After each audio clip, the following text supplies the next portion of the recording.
And we're live. Welcome to the American Watchman Roundtable. We've been on a hiatus for the last couple weeks, so sorry about that, ladies and gentlemen. I am one of your hosts, Sam Whitfield, and joined with me tonight are Joshua Johnson, Gabe Boney, and Adam Hill. Gentlemen, we can either all introduce ourselves or we can just go ahead to the topic, whichever one you guys want to do first.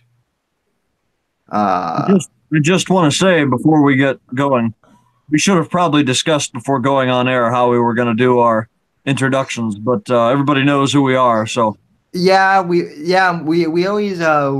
talk about doing that, and then we never do. So, but anyway, tonight's topic is it's kind of an old one by news media standards, but nevertheless, a few weeks ago we were going to talk about the Justice Kavanaugh nomination, and then things got canceled, so we're doing it tonight. And so I guess my I guess Gabe is going to be the one leading the panel mainly tonight, but I guess my first question, just to kind of kick the whole thing off, is who the heck is Justice Kavanaugh, and why is he causing so much controversy in the news lately? Let's just start there. Short answer, because he's a Republican and a white male. and Trump appointed him.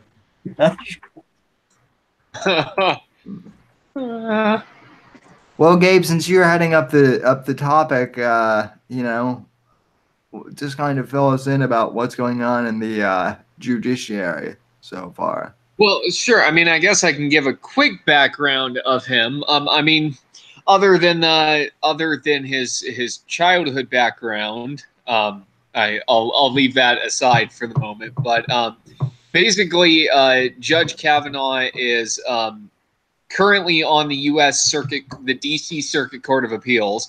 And for those of you who are not judicial nerds, basically it's considered the most powerful of all the circuit courts in the country. He was appointed by Bush in 2006, and he is he's probably not considered as right-wing as, say, Gorsuch, but he definitely very much has a strong libertarian side to his viewpoint. For the most part, he's a pretty constitutionalist judge, so it's a win for conservatives. But he does kind of have a colorful political past in the sense that he isn't strictly a judge, and his background isn't strictly in the judiciary. For a while, he served in the Bush administration as a staff assistant. And so basically that means like there's a million emails with dirt in there that the last 5 days of his confirmation hearing before the Judiciary Committee, Democrats have been making hay of. The thing about Kavanaugh is, as far righter as he may be, he definitely is more right wing than Justice Kennedy, who he's replacing, and that I think is symptomatic of the biggest success of the Trump administration, no matter what happens in November, is that Trump really has reshaped the judiciary, and up until November, Republicans are going to keep helping him do it. And traditionally, and Josh can back me up more on this as well with his viewpoints, the judiciary has generally been the bastion of liberals. I mean, they've won on gay marriage. They've won on disparate impacts in fair housing. They have won in Texas on affirmative action. And so the courts have really kind of insulated a lot of progressives' viewpoints and policy goals and actually pushed them forward against the wishes of a more conservative, more Republican legislature. And I think under Trump, those things may switch. I think Democrats may win Congress, whether it's the Senate or the House in the next few years. But I think the judiciary will, because of Trump, be far more conservative than it has in the past, which is just it's a different dichotomy than we've seen over the last several years. I definitely think that certainly. Well, let me put it this way: it seems that the left is losing their minds over the fact that Ginsburg is what 105 now. I'm joking, sort of, but not really. And so this, I mean, they freaked out about Gorsuch, and I mean, judging based on what I've seen and what I've heard of Kavanaugh, I've heard some people say that he's not really all that conservative. Now, depending on your definition of on what conservative is, I mean, I guess that's Kavanaugh's conservative standards is always relative to your own. I mean, Well, I mean, for me, Kavanaugh's pro-gun and pro-life, so he's conservative in my book. right. I kind of agree with Adam. I have not followed the confirmation hearings too closely, but I did see. Excuse me. I did see a article on him the other day where it was a New York Times article, so of course it was negative.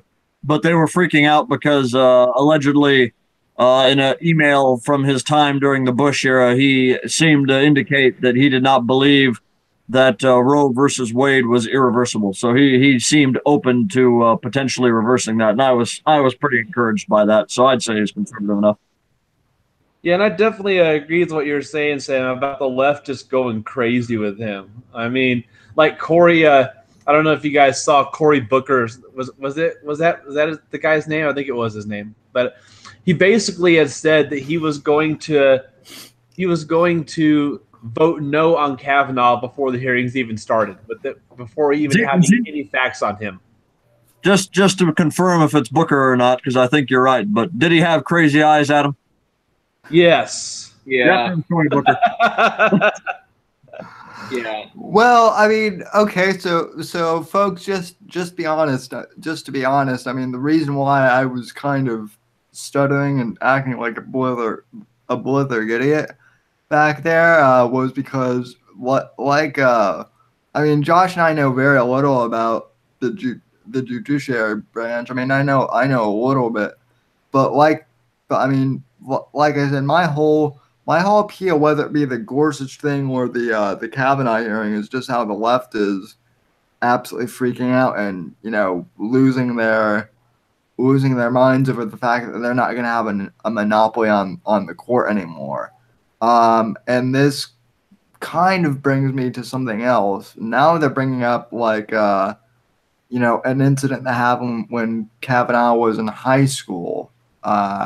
Too, which, I mean, I suppose now is as good a time as any to talk about that.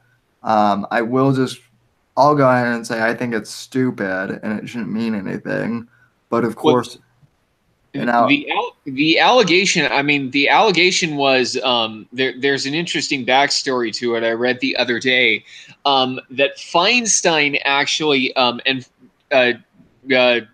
can't think of her first. Oh, Dianne. Yeah. Dianne Feinstein, who's the ranking member of the Judiciary Committee under Chuck Grassley, and Genoa just needs to retire. But she had that information actually for a while before even the confirmation hearings began, and she wanted to sit on it and focus on other things because she knew it couldn't be substantiated, but apparently either an aide or somebody went public with it, and then she gave it to the FBI, and the FBI has said, like, there's no way we can investigate this. Like, how do we corroborate this from 40 years ago? I mean, it's another. They're essentially just trying to bork him all over again.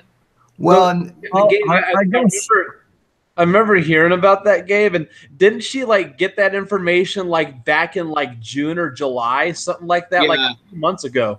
Yeah, she had it. She had it pretty much as soon. She might have had it before even Trump nominated him, because I think he was one of the clear ones on Trump's shortlist. She might have had it even before Trump announced him as the pick. I just want to say this. So when Gorsuch or however you pronounce his name, was being vetted for this position, correct me if I'm wrong, but didn't they try and bring up that when he was in high school, he had some kind of fascist club or something like that, and they were trying to beat him up on that? Yeah. Uh huh. So here's my point. Why does it even should it even matter what anybody did when they were in high school? Because I don't know about you guys. I know in my case, anyway, my views have, and I'm only 23, by the way. I'm not even as old as Kavanaugh or Gorsuch is, but my views have changed so much since I was in high school. I would consider almost anything I said then to be irrelevant to what I currently believe. Yeah. So I don't understand how any of what they do in high school matters. It seems to me like a petty sideshow distraction. He supposedly touched a girl. Oh, big whoop. I mean, if he were doing it now, I would be a little bit more concerned. But when he was some idiot in high school, then I mean, especially an idiot in high school in the 1970s or whatever. Well, I mean, I agree with you, Josh. I don't think it's relevant, but I think the reason why we're seeing this more and more now is because the courts have become more and more political. And I think that's another, I mean, that ties into why the left is freaking out, because the left essentially weaponized the judiciary to push through their pet priorities, and they had control over it, and now they don't anymore. But by weaponizing the judiciary or politicizing it, whatever you want to phrase it, that means that the nomination battles are basically now partisan battles. And what do you do in a partisan battle when you're trying to define your opponent? You define their character and their personality. It's not, to the base, it's, well, you shouldn't vote for him because he's a Republican. If you're a Democrat, to your base, you say he's a Republican, he's pro-life, he's going to take away your right to choose. But what do you say to people who are in the middle? You say, like, oh, he belonged to a Nazi club in high school, and that's his character, and, oh, he did this, and, oh, he did that, which is quintessential politics. And now you're seeing it bleed into all the confirmation battles, including for Kavanaugh. Well, I can just say this. I'm kind of along the lines with Josh. Now the interesting thing about me was I started my podcast back when I was in 8th grade and in high school as well. But even so, my views have also changed since then. I'm actually a little bit more libertarian than I was back in high school. With that being said, I mean, I definitely think that anyone who is and I bring that up because my point in bringing that up is anyone with half a brain should know that when you're 16, you don't know a whole lot, based compared to like when you're 45 or something, or even 23, like Josh or I are now. And I will provide an example of just how radically somebody's views can shift in the course of not even, well, how long ago was 2012 now? 5 years. So, and that was more than 5 years ago. I'm bad at math, but I work as an accountant. Go figure. But, don't take your taxes to me. But 2012, I've been a Republican my whole life, so obviously I was going to vote for Romney, but I was like gung-ho, nuts, crazy for Romney. I was genuinely one of those people who would say, oh, well, 47% of people don't pay income taxes, so fuck them. I, back in those days, actually would say and believe things like that. Today, obviously, I'm much more populist in my leanings. So, I mean, and that's not even multiple decades of time like Kavanaugh and Gorsuch have had. So the notion that whatever they did in high school matters is just ridiculous and childish to me. Right? Yeah. I understand Gabe's point that they're bringing it up because it's partisan hackery, but still. But even so, my point with that being said, and look, back when I was in high school, since we're all dumping skeletons, since we're kind of all dumping our skeletons here, I said something like gay people are gross or something like that in high school. It could have been misconstrued as homophobic, even though that was my intention, and now, like, I really don't care, if someone is, gay. But when you're a teenager and whatnot, yeah. Um, with that being all said, I do think it is stupid that they're focusing on all this stuff from Kavanaugh's past because obviously people do change. And, I can guarantee you that there was almost no way that a 17-year-old Kavanaugh back in the 70s was going, oh, I better not do this because who knows? I might get nominated to the Supreme Court, in 30 years. So, you know, most Well, teenagers. yeah, I mean, I think it's a sideshow, and it's, I mean, ultimately it's not shaping anybody's opinion one way or the other. I mean, it's meant to be. It's essentially a character assassination, and that's. I mean, it's sad that that's what now confirmation battles for the judiciary have come to, because I mean, from a judicial perspective, he has a stunning resume. Oh yeah. I mean, like, he's gone to, I think he's from Yale. I think he went to Yale Law School. He has like 11 years of experience on the appellate court. He also has been part of a presidential administration, so he's relevant of the politics. I mean, you can't ask for a better resume than Kavanaugh has.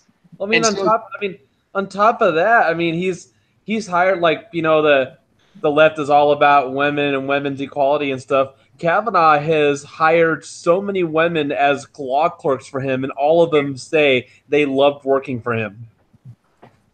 I would just throw in my 2 cents on this though for why it's become such a heated character assassination for every confirmation battle. What does this say? Here's my question, I guess, for to move us on. Well, what does this say about the nature of our government, and what branch does it really matter to quote unquote control? Because we've seen, Gabe knows that I complain about it all the time since I'm a pretty diehard social conservative. But even though we've consistently held majorities in both Congress and we've held the White House for such a long period of time during the last 10 years, the country has radically become much more socially progressive from due in large part to judicial overreach through the court dictating how things are. For example, gay marriage, striking things down, even though majorities in multiple states didn't want to have that.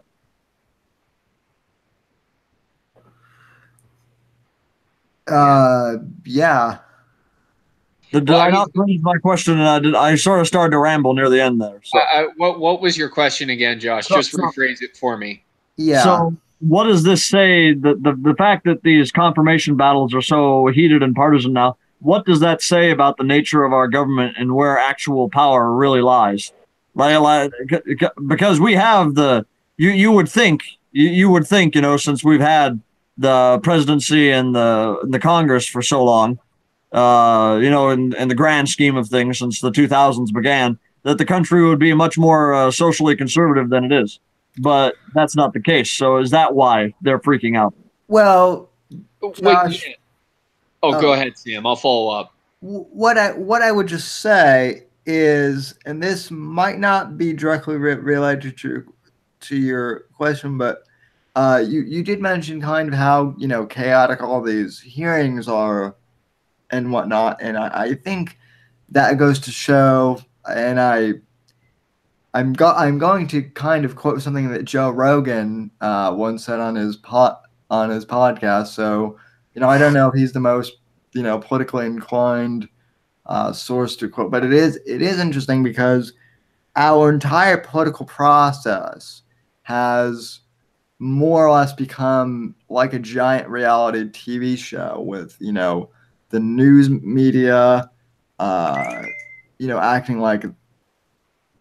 the way they're acting, and like the fact even that we're talking out something that Kavanaugh did 30 years ago, and weighing that in as to whether or not he's eligible to become a justice. And the fact the media is freaking out over that and other, minute stuff like, something that Donald Trump may have said or done, like 30 years ago, just as an example, it just goes to show that, like, I don't think we're very politically inclined as a society to take our politics really seriously anymore.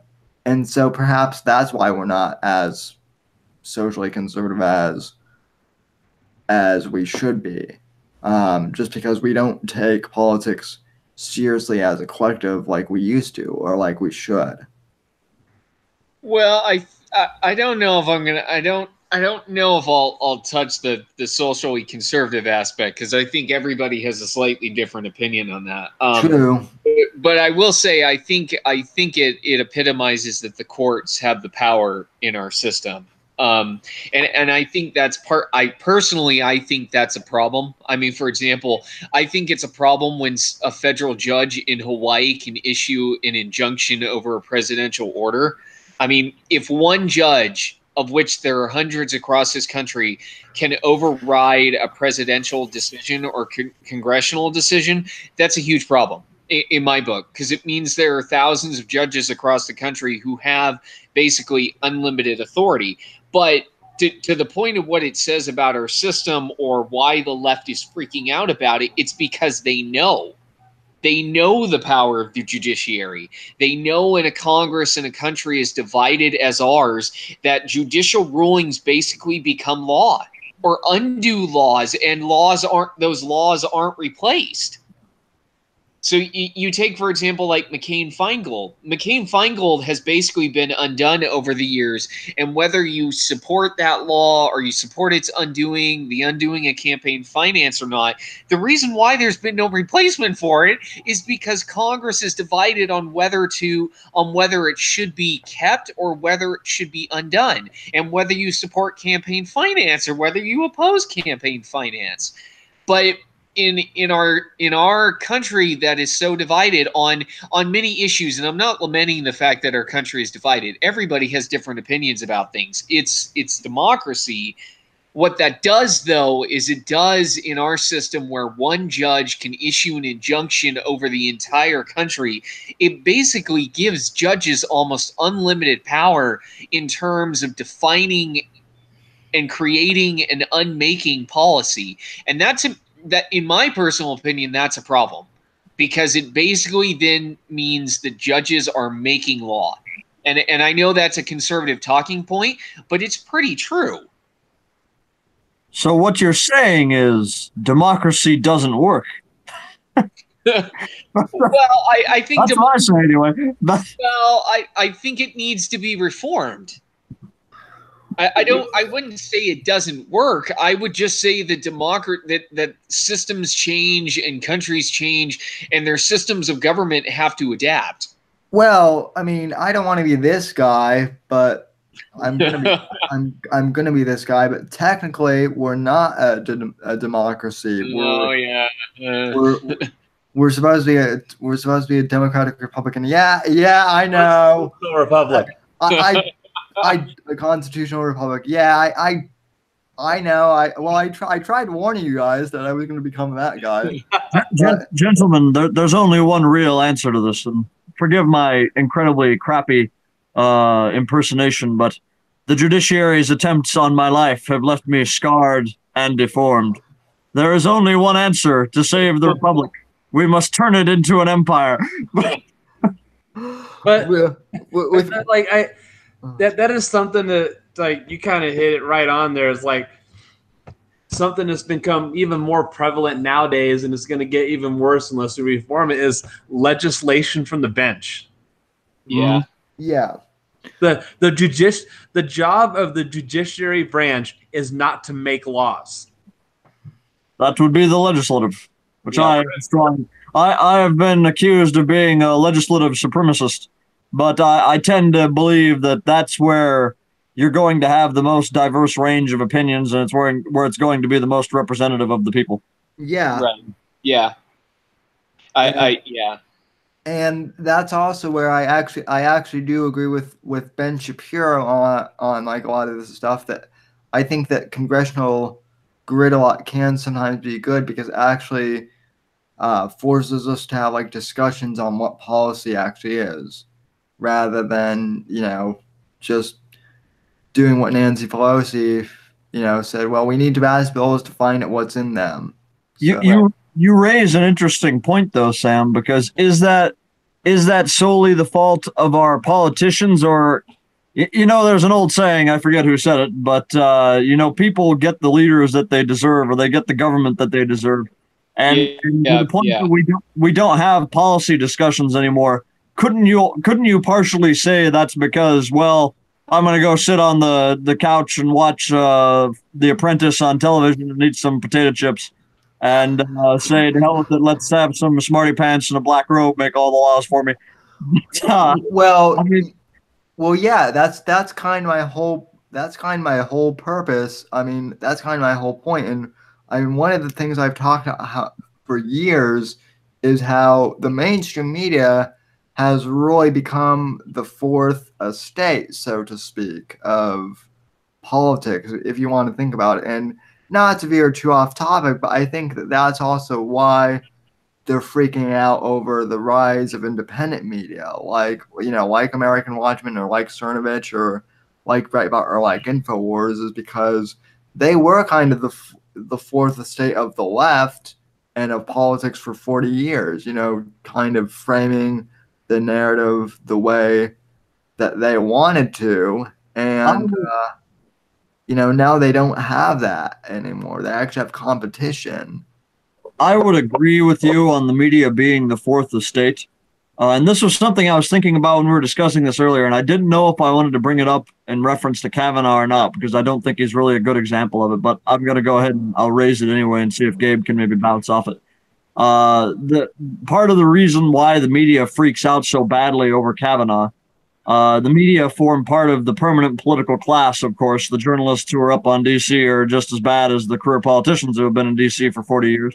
Yeah, Uh, well, they form the permanent political class, and every country, every civilization in the history of humanity, every civilization in the history of Earth has had a state religion of some form or another. Now, we like to pretend we don't have one, but we clearly do. And Kavanaugh has violated a core tenet of that state religion, which is religiously upholding Roe versus Wade. And again, maybe he didn't, maybe he did, but I'm going to go ahead and err on the side of the email and say he did say that that was something we could overturn.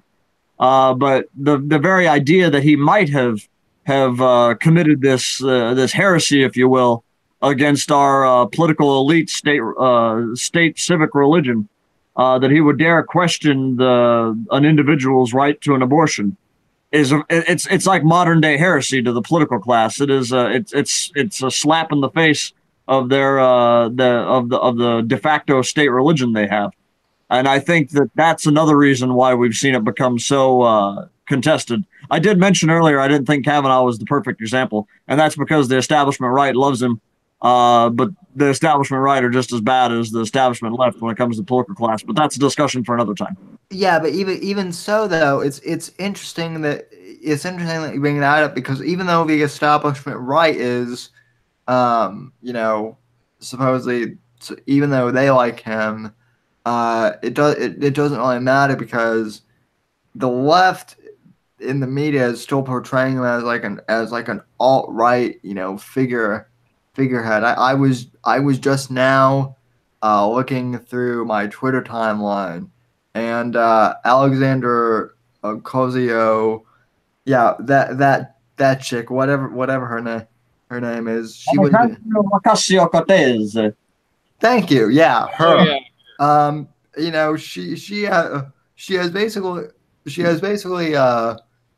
basically does what every good left winger does now, and says that Kavanaugh is alt right, Charlie Kirk is alt right.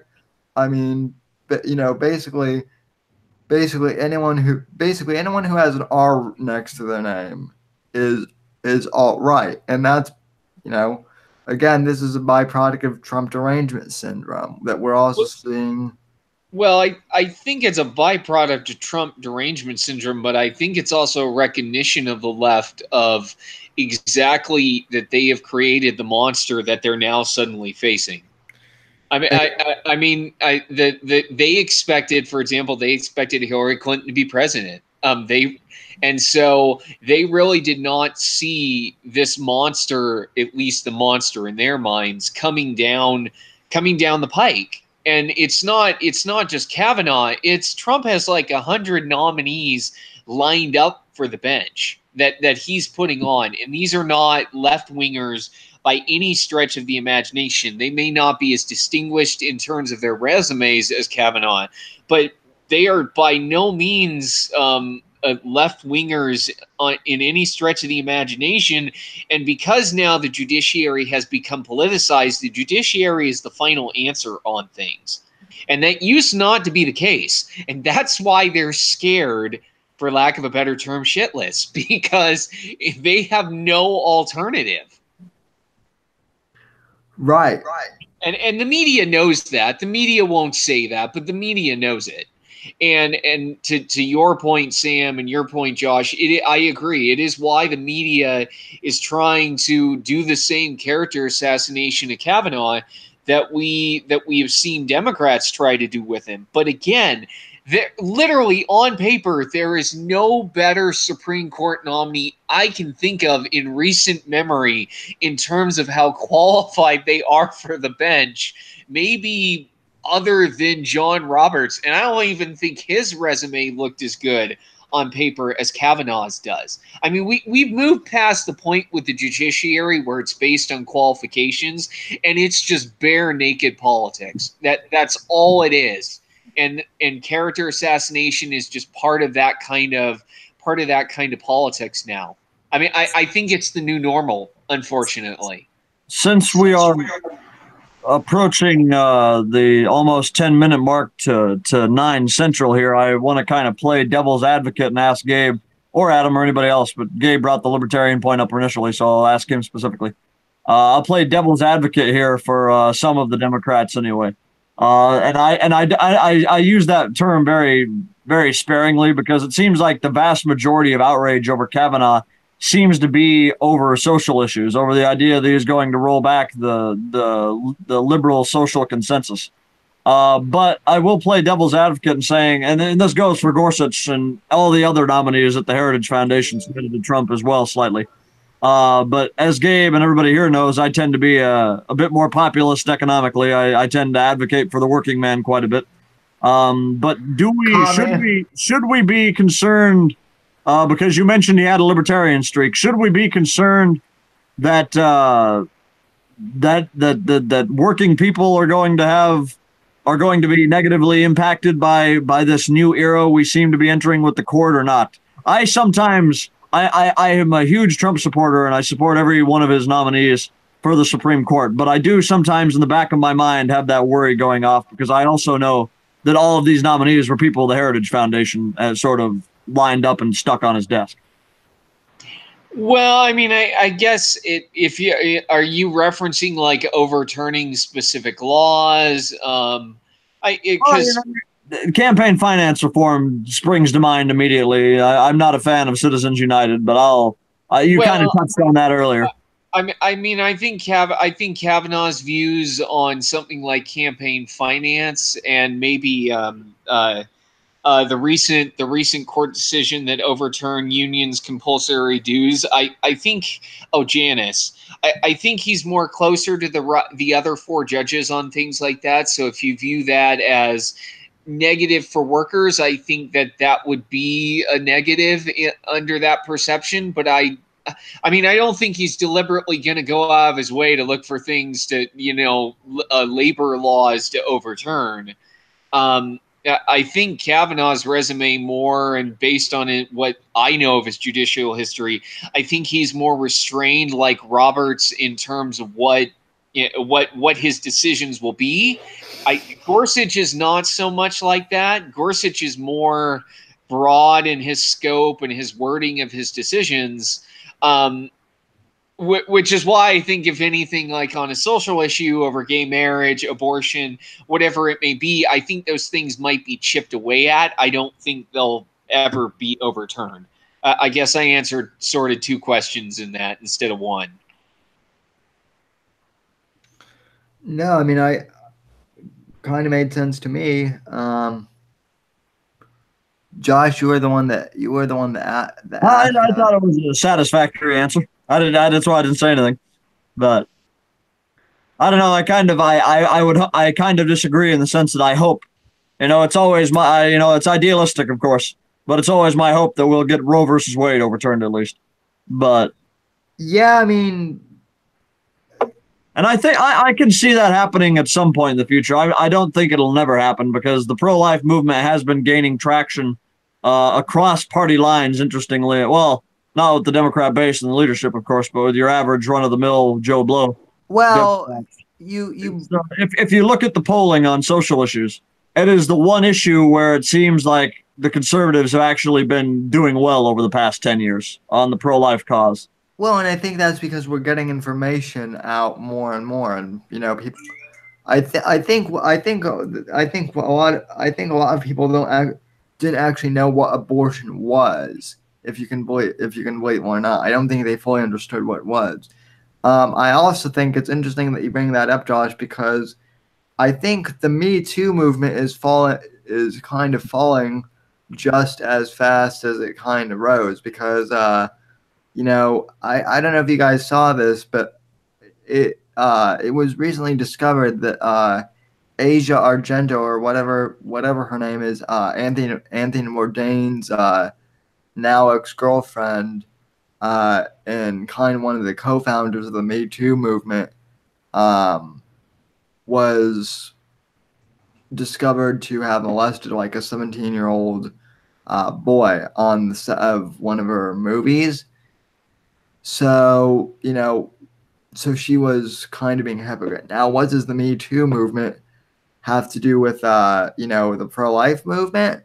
Well, I mean, the Me Too movement has kind of been, their whole mantra is if you're pro-life, you're against women and their right to choose, and you want to oppress women's sexuality, and whatnot. Meanwhile, you have, this actress molesting, a teenage boy, and I think now people are starting to see through, some of this ridiculous hypocrisy of the left, and that's why this is maybe a good topic to segue into for next week. So I'm not going to say too much on it, but I kind of agree and disagree with you. I think Me Too is interesting in that it has sort of scrambled the left's consensus on what feminism is. It might very well be the what wave of feminism are we on now? Are we on fourth wave right now? I think. No, gosh. It might be. Pardon? Wave 22. Yeah, who knows? But I think it's fourth wave. It might be the end of fourth wave feminism as we know it, and the beginning of something else. Because I've started seeing people that we would typically have disagreed with on everything, not even 2 or 3 years ago, suddenly have epiphanies where they've woken up and realized, oh, maybe having half naked women strutting around all the time in our advertisements is having a negative impact on our society. And 5 years ago they would have been saying, oh no, you can't tell a woman how to dress or whatever, or on other issues too. I've seen the other day in Jacobin, which is a thoroughly left-wing rag that normally I wouldn't agree with too often, although sometimes I do.